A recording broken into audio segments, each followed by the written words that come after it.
Welcome in to Varsity Vibe. I'm your host, Alyssa Orange. Thank you so much for joining us as we continue the conversations. And today we head to Bentonville, where Jensen Thrasher has already made a name for herself in the girls' basketball world, despite being just a little over halfway through her sophomore season. She was one of the Democrat-Gazette's Newcomers of the Year and a team captain as a freshman. And since her return from injury, has played a big role in the Tire's success this season. She's got a lot of basketball ahead of her, even beyond high school, but she's just taking it one day at a time and continuing to get better.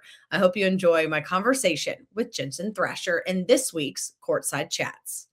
Another Courtside Chats, and we are here with Bentonville Tigers' Jensen Thrasher. Jensen, so excited to talk to you because I know that your basketball career is just beginning, but there's so much to talk about and where it started. So let's start there. Okay. When was the first time you remember picking up a basketball? I don't necessarily remember this, but there's videos of me, I think I was 2.5 maybe. We had just gone to like Academy or Walmart or something, and I brought home 2 basketballs. And I'm in the kitchen just dribbling about the height of me. And yeah, my mom sat there, recorded, and was counting my dribbles, and I think that's the earliest probably. Yeah. As a mom, I get that. I get that she's filming a little bit of everything, which is great. Right. And from there on, when was it that you really started to kind of play basketball? I remember always being in like younger leagues, just randomly like intramurals.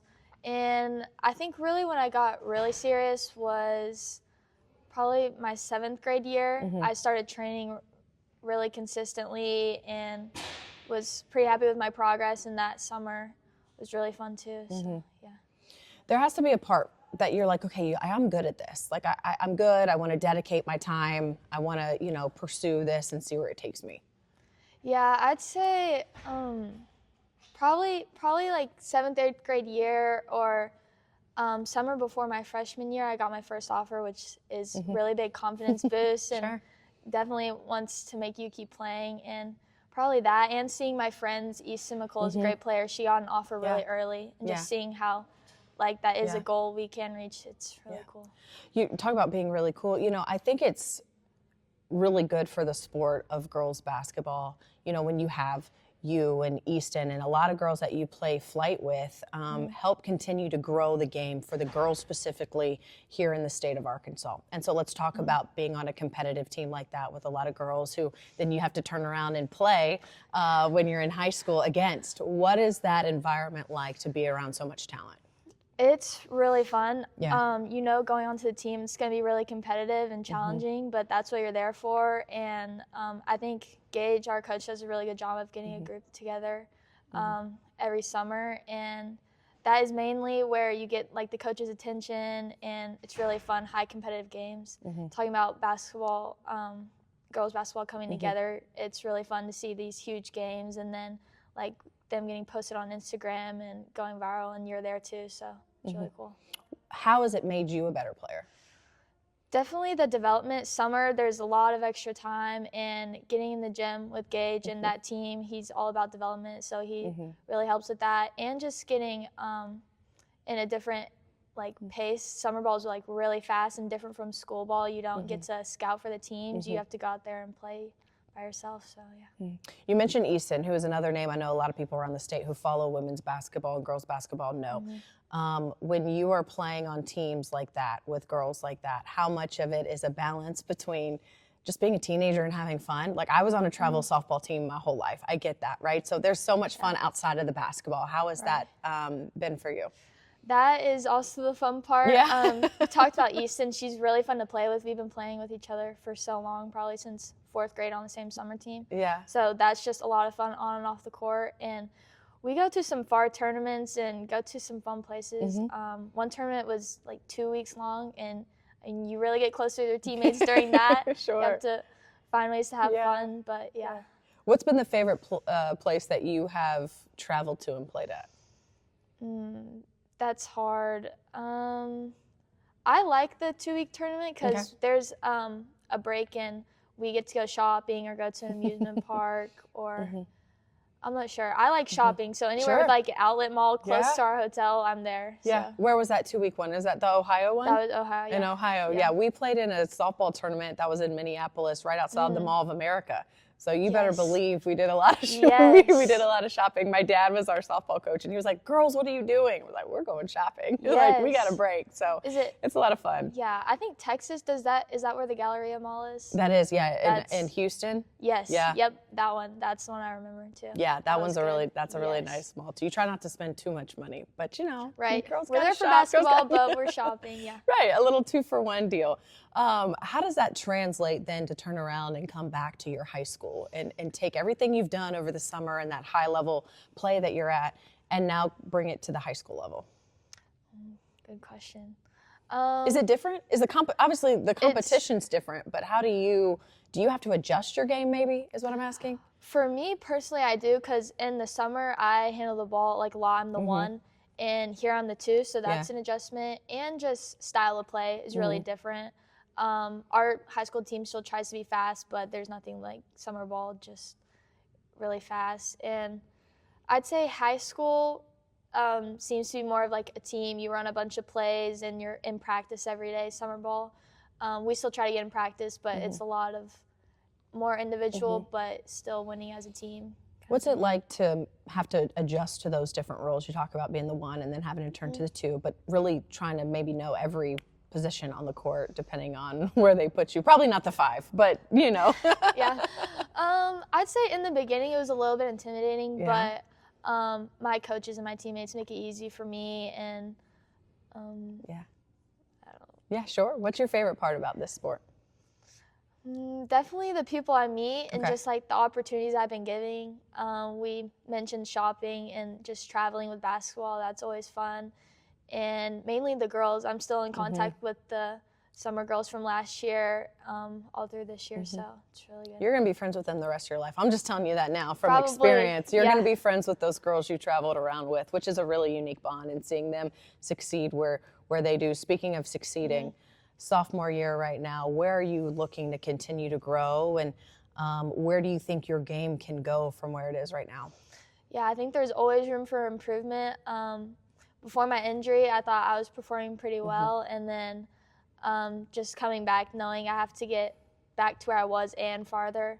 I'm working with my trainer a lot with shooting and just twitchiness and getting fast, because these girls in summer ball are aggressive and trying to prove something, and same with me, so just overall getting better. You bring up your injury. For those who are watching and listening, talk us through what happened.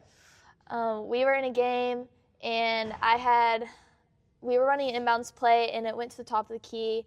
I was running to the corner, and I was running to the wing. Our inbounder was running to the corner, and her girl like clipped the back of my foot chasing her, and that tangled up my feet pretty bad, and I fell on top of my ankle, and my foot was out, so it twisted out, and I fractured my fibula really down by my ankle. So.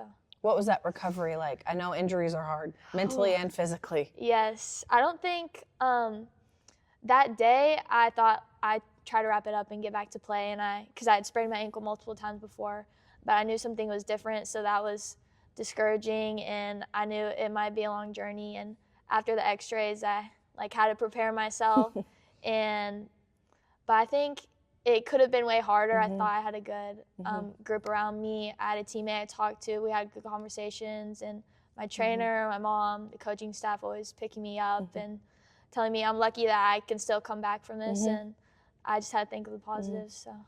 So the recovery, looking to just strengthen your ankle and your mobility, is that correct? Right, yes. Yeah. Sometimes that was part of it that made it hard. I couldn't really do anything. It was my bone. It had to grow back.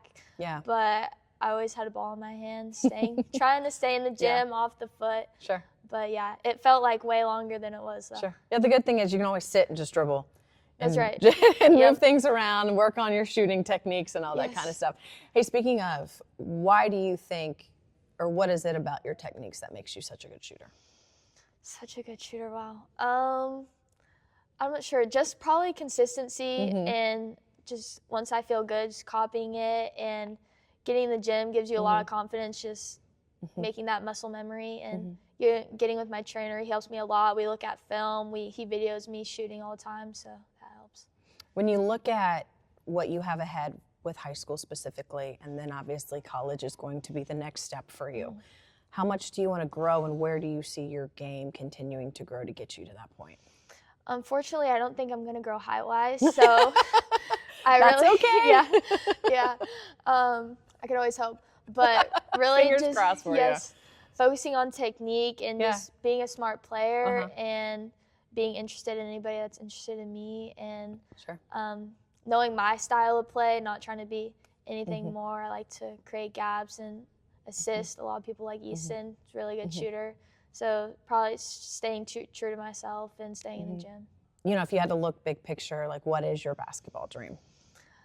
I think just getting to college for sure and Yeah. enjoying my time there, maybe see where basketball takes me. Yeah. I enjoy watching the league. I don't know if I see myself playing that, but definitely just enjoying my college career. You know, I've talked to a lot of boys, right, football players, all that kind of stuff, who are like, oh, I model my game after so-and-so, or I like to watch so-and-so and pick up some of the things that they do. Do you have anyone in the sport that you look at? I have been watching Paige Beckers for a really Okay, long yeah. time. I like to say I found her before she was cool. I watched her in high school. Yeah. And Oh, wow. That's way back. yeah. Okay. Yeah. OG. Yes, it's me. I really like, she wasn't always trying to get her own. She looked to pass, and she was quick, and she's very talented and is finding herself more, which is cool. But I'd say her. And Georgia Amore recently went to the league, and she was at Virginia Tech. And I like to watch her a lot because she was very undersized too and still got herself wide open shots. So, yeah. Two great women to look up to. Speaking of women to look up to, I would be remiss if we didn't talk about your mom. Okay. And she's a coach, and Yes. obviously she's mom. And so what's that balance like? A lot of people ask me that actually, and I just say, like, I'm used to it. She's been coaching me my whole life, whether she's the head coach or not. She's there on the sidelines with me. And I think she finds a good balance. She's mom sometimes on the court, and sometimes she's coach. But I think she does a good job keeping mom at home and coach on the court, so that's good. What's your favorite part about your relationship with your mom, you think? Probably, I feel like we're very similar. We're both very competitive, and we see the same things on the court. I'll, like, look at her, and maybe she'll, like, point out what we need to do, and we're just on the same page. And I think we talk pretty good together. Yeah, how much do you talk ball at home? Oh, that's probably the main conversation. Okay. Yep, it's the living room, the basketball's on, sitting there watching film. We're always talking about basketball, so I think a lot. That's got to be really cool to have that unique connection with your mom.